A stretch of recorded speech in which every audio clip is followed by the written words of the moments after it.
Buenas noches, estimados participantes de la asignatura Fundamentos Legales 1 de la Licenciatura de Desarrollo Humano. Bien, mi nombre es Eliezer Lobo, soy el administrador de la asignatura y voy a estarles presentando una introducción a lo que es la unidad 2. Dentro de lo que es esta unidad vamos a abordar lo que es el estudio, ¿verdad? Un estudio profundo de lo que es la Constitución de la República Bolivariana de Venezuela, su relación con el desarrollo humano, y aunado a eso vamos entonces a estudiar lo que es la Declaración Universal de Derechos Humanos, a la cual está suscrita Venezuela.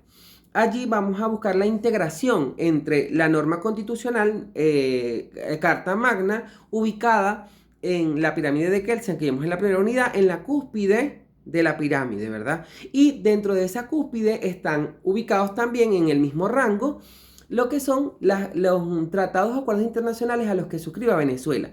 En este caso, la Declaración Universal de Derechos Humanos está dentro de ese mismo orden constitucional y dentro de esa misma cúspide estructural.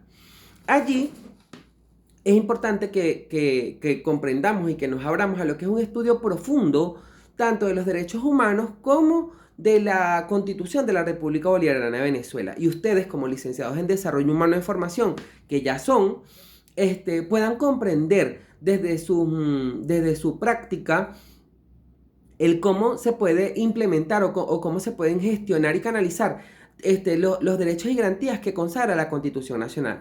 Recordemos que la Constitución Nacional es la norma suprema. Sobre la Constitución, en teoría, ¿verdad? No hay nada. Todo lo que la Constitución garantice, el Estado, a través de los órganos de administración, bien sea de justicia o de los órganos que estructuran el Estado. Cuando hablamos de órganos que estructuran el Estado, nos referimos a los poderes, van a garantizar que la Constitución y las garantías que ella establece sean respetadas y garantizadas por quienes administren justicia o por quien corresponda lo que es la revisión de procesos en caso de posibles o presuntas vulneraciones. Allí es importante establecer ahora que Venezuela, cuando hablamos de constitución, Venezuela es un país netamente constitucionalista. Cuando hablamos de un país netamente constitucionalista, establecemos que tenemos la constitución a nivel de Hispanoamérica más antigua. Fuimos el primer país pionero en Hispanoamérica para establecer textos constitucionales. Nuestra primera constitución data de 1811, específicamente el 5 de julio de 1811, que ustedes como licenciados en Desarrollo Humano deben saber que se celebra ese día, ¿verdad? Y con esta celebración entonces se da la apertura o el inicio a esa primera constitución federal, ¿verdad? Que es la constitución del Estado venezolano. De allí hasta la última constitución hemos tenido 26 reformas o 26 textos constitucionales. Cuando hablamos de reformas y hablamos de texto, allí hay una diferencia.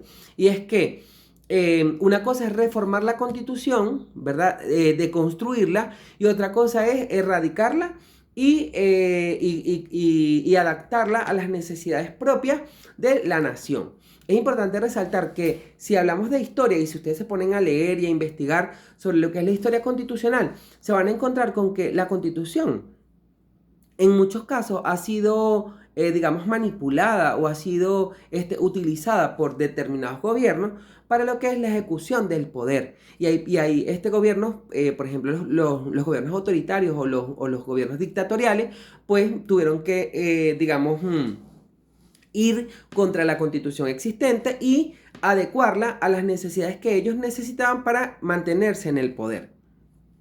Asimismo, es importante establecer y destacar que, hablando de nuestra constitución actual, data del año 1999. Esta fue creada por una Asamblea Nacional Constituyente creada para tal fin, integrada por 128 constituyentistas o diputados escogidos específicamente para la reforma constitucional. Allí se hace necesario destacar que el texto constitucional quedó estructurado de forma, o quedó estructurado a efectos de esta asignatura lo vamos a dividir en 4 partes, ¿verdad? Una primera parte que va a tratar sobre lo que es el preámbulo, ese texto inspirador que llevó a los constituyentistas o que llevó a los legisladores a inspirarse en lo que es la reforma constitucional y en el establecimiento de lo que eran las garantías y derechos que ellos querían plasmar en ese texto constitucional, incorporando nuevos elementos en comparación con la Constitución de 1965. ¿Cuáles pudieron ser esos nuevos elementos? Bueno, el primero es el resurgimiento de la República. Nosotros veníamos de una Cuarta República y con la Constitución Nacional nace la Quinta República. Asimismo, la incorporación de una participación protagónica del pueblo, de la soberanía, dentro de lo que era, de lo que era todos los procesos de, digamos, de auditoría y gestión para garantizar el correcto funcionamiento del Estado. Aunado a eso, también se incorporó a este texto constitucional la participación protagónica y posteriormente, luego del 99, hubo una reforma constitucional donde se incorporó lo que es la elección indefinida. Eso precisamente por lo que les comenté anteriormente, de que muchas veces los gobiernos buscan adaptar el texto constitucional a fines de beneficios, digamos, políticos partidistas. Y bueno, dentro de lo que es ese preámbulo, vamos a ver y vamos a visualizar todo lo que son las garantías constitucionales en relación a la garantía de un país democrático, libre, justo, y que garantice un Estado de derecho y de justicia. Y allí, sobre todo, se resalta lo que es el respeto hacia lo que es la dignidad humana. Es importante destacar que la Constitución es nuestra máxima norma. Dentro de la pirámide de Kelsen, dentro de la estructura del Estado, la Constitución Nacional en su letra es nuestra máxima norma. Y bueno, parte de este proceso de estudio constitucional corresponde a que ustedes, como licenciados en Desarrollo Humano e Información, puedan entonces evaluar e implementar en realidades sociales, en circunstancias prácticas, cómo este texto constitucional es cumplido a cabalidad o es digamos, vulnerado o violentado. Dentro de lo que es el preámbulo, que sería la primera parte, vamos entonces a establecer que se crea lo que es el carácter de la República Bolivariana. Se fortalecen lo que son los valores de libertad, justicia, igualdad, equidad, paz, haciendo un énfasis en lo que es la paz internacional. Se ratifica lo que es la sociedad democrática, pero también se le da a la sociedad un nuevo objetivo, que sería participativa y protagónica. O sea, los ciudadanos no solo van a tener derecho a una sociedad democrática, sino también que tienen derecho a participar protagónicamente en lo que es el proceso de cumplimiento y garantía de lo que es las políticas de Estado. Y asimismo lo que es la garantía de los derechos humanos. Y bueno, tiene algo que es de bastante interés y que a nivel, digamos, de desarrollo humano es de gran impacto, la incorporación de derechos ecológicos que el texto constitucional incluye dentro de lo que es su preámbulo. Seguido al preámbulo, que sería la primera parte, vamos entonces a la segunda parte. La segunda parte vamos a establecerla o a conocerla como la parte dogmática. Dentro de esa parte dogmática vamos a desarrollar los 3 primeros títulos. La Constitución está establecida por títulos, capítulos y artículos. En total, la Constitución tiene 9 títulos. Esos 9 títulos, a su vez, tienen capítulos y esos capítulos, a su vez, tienen artículos. En total, tenemos 350 artículos dentro de lo que es el texto constitucional. En cuanto a lo que es la primera parte, que es la parte dogmática, podemos decir de que esta parte dogmática es como que la más importante y resaltante para lo que es el estudio del desarrollo humano, ya que dentro de ella vamos a estudiar lo que es la esencia de la república, la esencia del Estado. Aunado a eso, vamos a hacer un estudio de lo que es el territorio, y crucialmente vamos a hablar de lo que son los derechos y los deberes de los ciudadanos, así como un estudio a profundidad de lo que son los derechos y garantías constitucionales. Cuando hablamos de garantías, es aquello que la Constitución va a proteger hasta el final, ¿verdad? Allí, esta parte dogmática va a estar conformada por 3 capítulos y por los 135 artículos primeros de la Constitución, ¿verdad? Vamos a comenzar por el primer título. El primer título trata sobre lo que es los principios fundamentales. Está conformado estos principios fundamentales por los primeros 9 artículos de la Constitución. Dentro de esos primeros 9 artículos, el Estado venezolano lo que busca es la definición o busca garantizar la definición de ese país democrático, social, de derecho y de justicia, al cual se le va a dar al ciudadano garantías constitucionales inherentes a lo que es el respeto y el derecho a la vida, el derecho a la libertad, el derecho a la libertad de expresión, el derecho bueno, dentro de estos primeros 9 artículos también se habla sobre lo que es el reconocimiento del idioma dentro del español como idioma nativo de la República. También se habla dentro de estos primeros 9 artículos lo que es inherente a la soberanía popular, ¿verdad? Que es que el poder, ¿verdad? Digamos que de cierta forma radica y se centra en las necesidades y prioridades del pueblo. Y una estructura, digamos, de estudio y respeto a la dignidad humana, ¿verdad? Dentro de estos primeros 9 artículos, que son los principios fundamentales, tenemos lo que son las garantías constitucionales de un Estado de Derecho y de Justicia.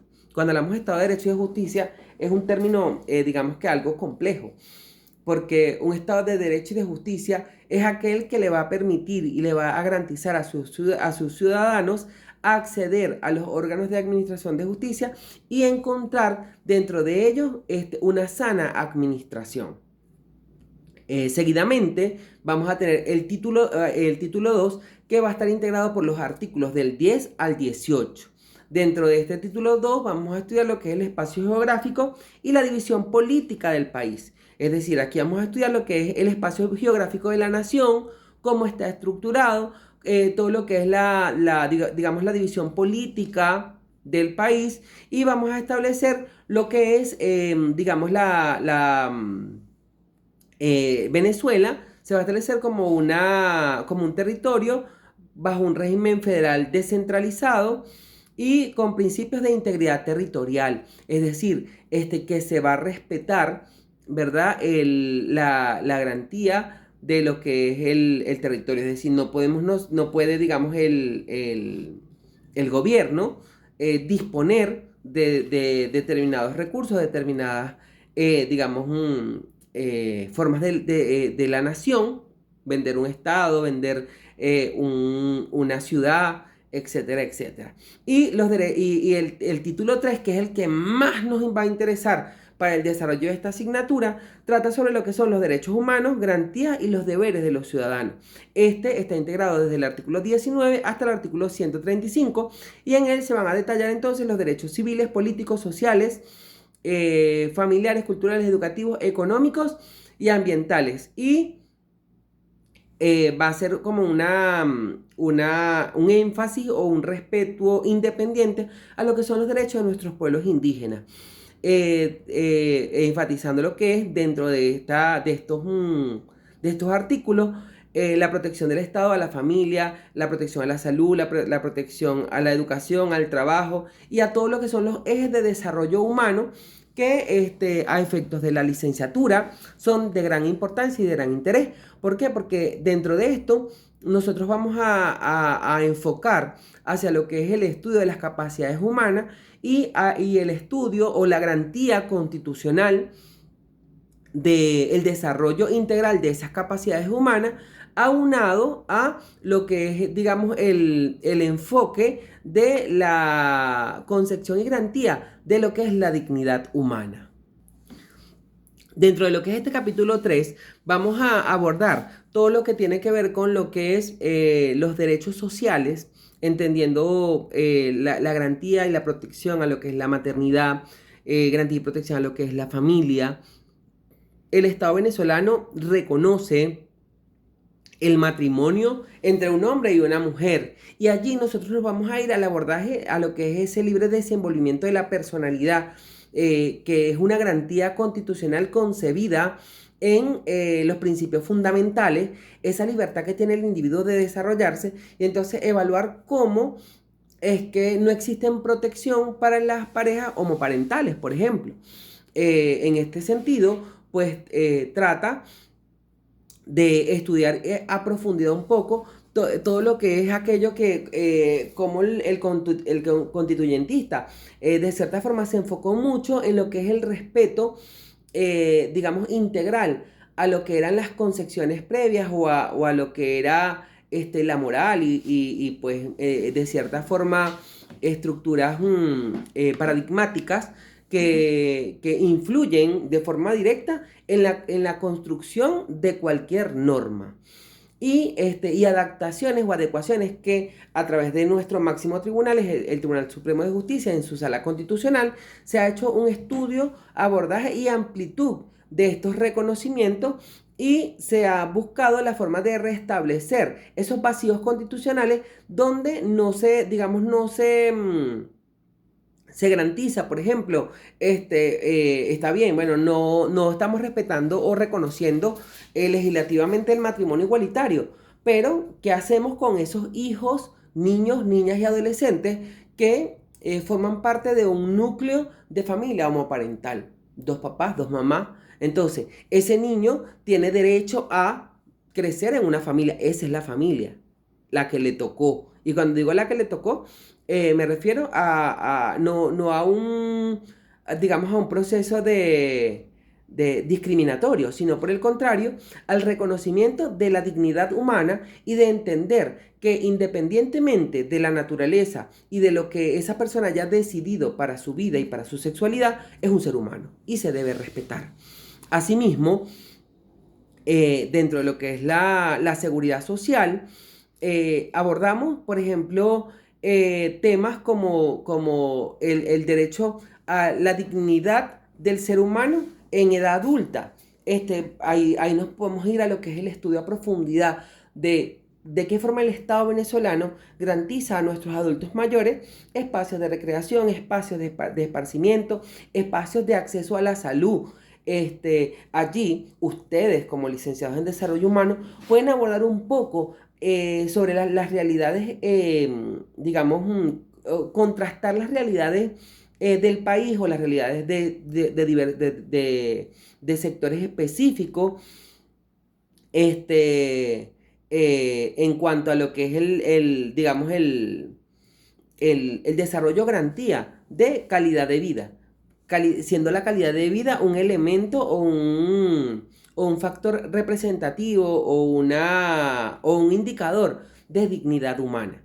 Entonces, dentro de lo que es el proceso, también se van a hablar dentro de esos procesos sociales, también se habla de lo que es el derecho al trabajo. Allí ustedes pueden contrastar esa garantía constitucional, ¿verdad? Desde la perspectiva de desarrollo humano, en cuanto a lo que son las garantías de protección salarial, en cuanto a lo que son las garantías de protección de indemnización.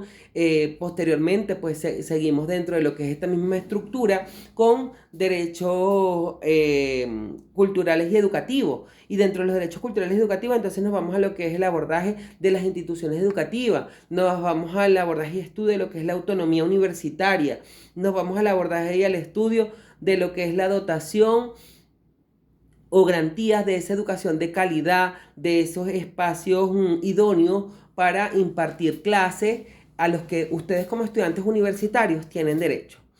Esta asignatura es importante resaltar, y aquí hacer un break cuando vamos en 18 minutos de este video, de que no busca en ningún sentido hacer evaluaciones desde el punto de vista político o desde el punto de vista partidista, para nada. O sea, acá lo que nosotros necesitamos es construir y asegurarnos de que como licenciados en desarrollo humano vamos a ser críticos, vamos a poder establecer y evaluar de forma coherente, consistente y gestionada las situaciones o circunstancias, sin incluir nuestros pensamientos, nuestras opiniones o nuestras convicciones. O sea, nuestra convicción a efectos del estudio de esta asignatura debe ser, digamos que, neutra. O sea, yo puedo tener una posición, ¿verdad? Pero a efectos del desarrollo de esta asignatura, me interesa bastante de que ustedes como licenciados de desarrollo humano evalúen realmente hasta qué punto estos derechos y garantías constitucionales y estos deberes están siendo o no vulnerados, ¿verdad? Posteriormente, dentro de lo que se aborda lo que es los derechos ambientales y los derechos de los pueblos indígenas. Venezuela, dentro de lo que es el texto constitucional, garantiza un ambiente seguro, sano y ecológicamente equilibrado. Sin embargo, en cuanto a lo que es el proceso de ejecución, es importante que sean ustedes los que le den la valoración a lo que son las políticas públicas creadas para el desarrollo o establecimiento de estas garantías. Posteriormente tenemos lo que es el derecho de los pueblos indígenas. Dentro de lo que es el derecho de los pueblos indígenas, pues ya se hace un abordaje o un reconocimiento de esta cultura, un reconocimiento de los hábitos y derechos que ellos como pueblo tienen. Que bien hablamos, estos derechos son derechos originarios y son derechos que ellos le deben ser garantizados y respetados dentro de lo que son sus estructuras de conformación. Asimismo, dentro de esta tercera parte, hablamos todo lo que es el derecho a lo que es la tutela judicial efectiva, artículo 26 de la Constitución Nacional, donde se establece y se garantiza que todo ciudadano tiene derecho de acceso a los órganos de administración de justicia a fin de hacer valer sus derechos e intereses. Y dentro de ese derecho de acceso tiene el derecho a que se le garantice respuestas oportunas, que se le garantice una justicia gratuita, expedita, responsable, ¿verdad? Y allí nos vamos entonces a lo que es las estructuras del debido proceso. Y ustedes pueden estudiar dentro de todas estas estructuras otras realidades o otras situaciones sociales que son de interés, como es, por ejemplo, lo que son los retardos procesales a nivel penitenciario, como lo que es detenciones o posibles detenciones arbitrarias, posibles detenciones injustas, posibles casos de vulneración de derechos y garantías constitucionales, vulneración del derecho a la libertad, vulneración del derecho a la vida, vulneración del derecho a la salud. O sea, todo eso ustedes dentro de lo que es este capítulo pueden, digamos, sustentarlo, sustanciarlo y evaluarlo para su futuro desenvolvimiento como desenvolvimiento profesional como licenciados en desarrollo humano y sobre todo para, digamos, hacer uso de ese derecho y de esa garantía nativa digamos, de una participación protagónica dentro de lo que es la estructura y conformación del Estado. Seguidamente tenemos lo que es la parte 3, que ya esta es la parte como que orgánica de la Constitución, ¿verdad? Es como que ya la parte estructural. Entonces, dentro de este capítulo vamos a describir lo que es la estructura, el funcionamiento y las competencias de los órganos que ejercen el poder público. Es decir, aquí vamos a hablar ya del Estado. Y no sé si recuerdan que en una de las primeras clases yo les hablaba de que, bueno, que ustedes tenían que traer, para esta asignatura tenían que tener una buena base en formación ciudadana y conocer cómo está estructurado el Estado venezolano. Y dentro de esta estructura vamos entonces a estudiar y analizar un poco aquello que tiene que ver con por lo menos recordemos que ya vamos en el título 3, ¿verdad? Y allí hemos hablado de la parte 1, que es el preámbulo, y la parte 2, que es los fundamentos dogmáticos de la Constitución, ¿verdad? Ahora cuando nos vamos a la parte 3, dentro de esta parte 3 vamos a estudiar lo que son las estructuras del Estado. Y dentro de las estructuras del Estado vamos a analizar o a estudiar los siguientes 6 títulos de la Constitución, ¿verdad? Y desde el artículo 136 hasta el 350. Entonces, dentro de lo que es la estructura del Estado, en el título 4 vamos a hablar de lo que es el poder público. Este poder público va a estar abordado desde el artículo 136 hasta el 185. Y allí vamos a hablar, o vamos a encontrar un poco lo que son los principios generales de estructura de ese Estado. Allí se habla de lo que es la estructura del Estado y la división territorial, digamos, a nivel de estructura o de poderes públicos. Entonces allí hablamos de el Ejecutivo, los poderes públicos a nivel nacional, estatal y municipal. Y se da lo que es una introducción a lo que son los principios de cooperación y el modelo federal descentralizado. Es decir, se le da una autonomía a cada estado. Si ustedes estudian a profundidad la estructura de los estados, no sé si lo sabían, pero es importante que lo sepan. Cada estado, el estado Lara tiene sus propias leyes, el estado Miranda tiene sus propias leyes, el estado Carabobo tiene sus propias leyes. O sea, cada estado tiene su propia normativa, ¿verdad? Incluso hubo un momento en que los estados tuvieron sus propias constituciones de estado, ¿verdad? Pero en la actualidad cada estado tiene sus normativas a nivel de estado. Posteriormente vienen lo que son los municipios, que también tienen sus propias normativas, resoluciones, ordenanzas municipales. Pero dentro de esto, lo que compete es que al final todo eso se debe integrar y nada jerárquicamente, así como se aplica la pirámide de Kelsen para las leyes, ¿verdad? En teoría, debería ser aplicado también para lo que son las normativas constitucionales, las normativas a nivel estatal y a nivel municipal. Es decir, la ley de un municipio, en teoría, no debería estar por encima de la ley de un estado. Y la ley de un estado no debería estar por encima de la ley de la nación. Pero eso es algo que también digamos que de cierta forma, se ve limitado por la autonomía que tiene el Estado a fin de generar sus propias normas. Recordemos que Venezuela es un país hermoso, es el mejor país del mundo, diría yo. Y Venezuela tiene algunas, digamos, circunstancias, digamos, particulares para cada región.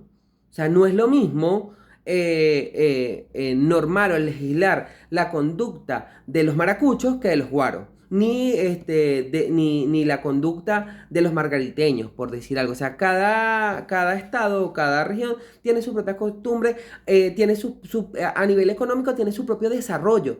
Hay estados que son más turísticos que otros, entonces se enfocan en el turismo. Hay estados que se enfocan en lo que es la parte agropecuaria, la parte productiva, la parte socioproductiva, y bueno. Entonces allí, dentro de esa estructura, vamos a poder nosotros analizar de qué forma el desarrollo humano se involucra en ese establecimiento de lo que es el poder público.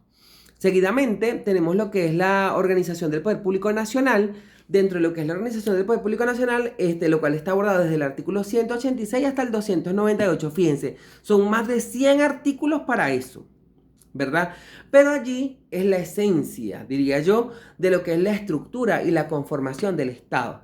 Y si eso que está allí escrito se respetara cabalmente, tuviésemos un Estado maravilloso. Tuviésemos un Estado maravilloso. Y acá pues los invito a reflexionar un poco sobre lo que es la garantía, si existe en Venezuela o no un Estado de derecho y de justicia. Dentro de lo que es esa organización de poder público nacional, vamos a encontrar 5 poderes, ¿verdad? El primero es el poder ejecutivo, ¿verdad? El cual está conformado por el presidente de la República. Dijimos en clase, ¿verdad?, que el presidente de la República designa a su vicepresidente y designa a su gabinete ministerial. Pero ese vicepresidente y esos ministros forman parte del Poder Ejecutivo. Tenemos el Poder Legislativo, el cual está conformado por la Asamblea Nacional, ¿verdad? Y hablábamos en clase, no sé si lo recuerdan, de lo que es la importancia o cuál poder es más importante, ¿verdad? Y establecer cuál poder es más importante digamos, es un proceso de estudio y de análisis que ustedes como licenciados en desarrollo humano deben establecer. Para un país, ¿cuál poder es el poder más importante? El tercer poder que tenemos es el Poder Judicial, que está conformado por el Tribunal Supremo de Justicia y todos los tribunales que conforman ese Poder Judicial. Hablamos de tribunales con competencia nacional, como por lo menos en la actualidad tenemos un tribunal de terrorismo especializado en terrorismo que tiene competencia nacional. Igual tenemos un tribunal especializado en el tema de corrupción que es con competencia nacional. Tenemos tribunales estadales, ¿verdad? Que es lo que están en las regiones, en todas las instancias, civil, mercantil, agrario. Bueno, los contenciosos no están en todas las regiones, los contenciosos, perdón, no están en todos los estados, pero sí están por región. Tenemos los tribunales militares, tenemos los tribunales, que ojo, estos tribunales militares, aun cuando forman parte de una estructura judicial, digamos que no dependen netamente del Poder Judicial. ¿Por qué? Porque ellos se rigen por otras, digamos, por la jurisdicción militar. Tenemos los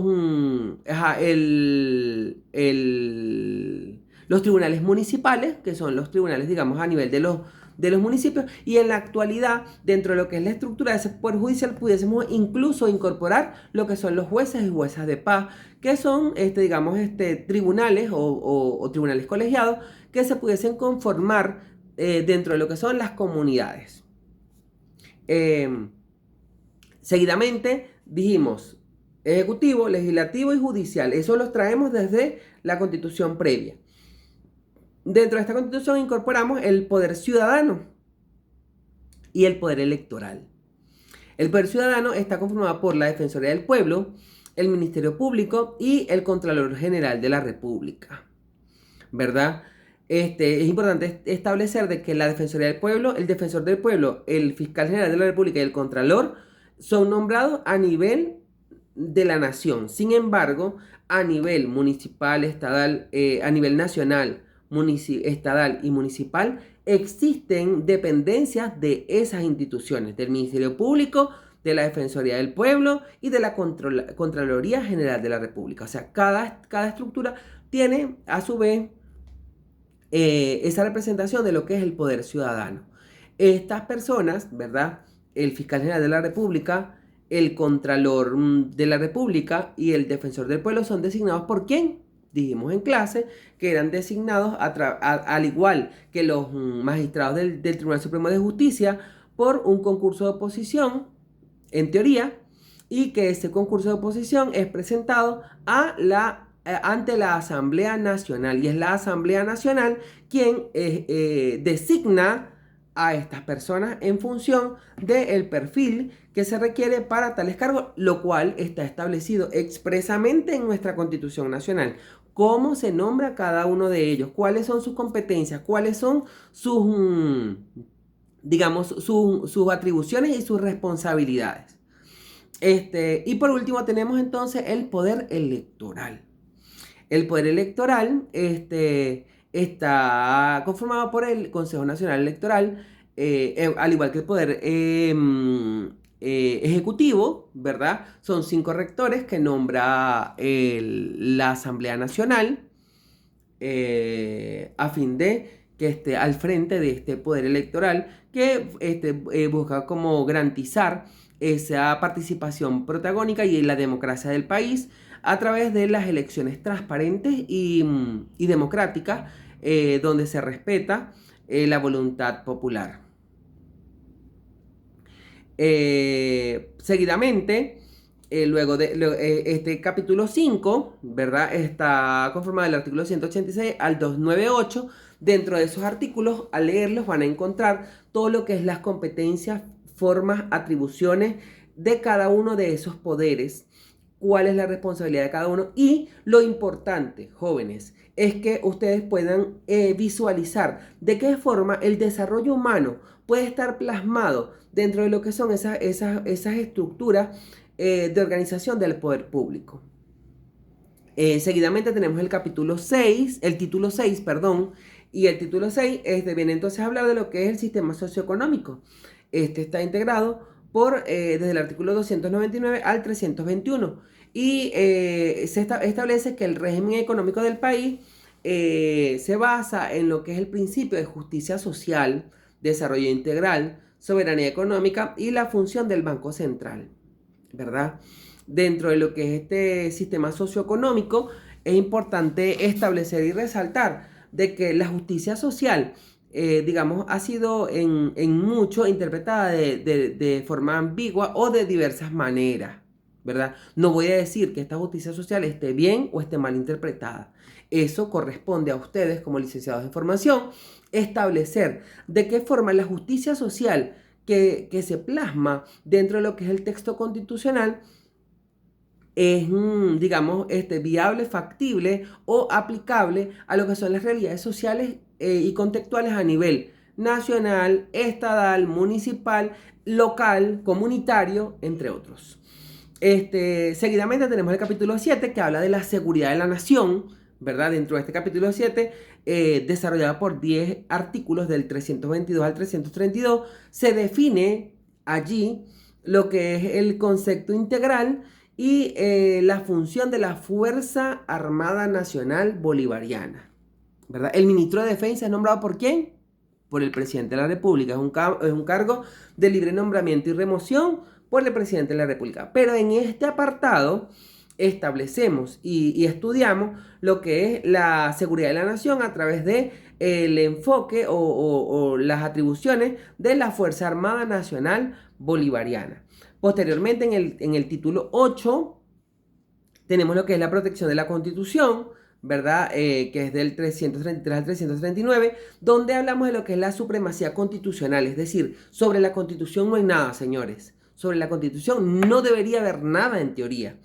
Y los mecanismos de defensa, o sea, cómo el Estado garantiza que esos derechos constitucionales puedan ser respetados.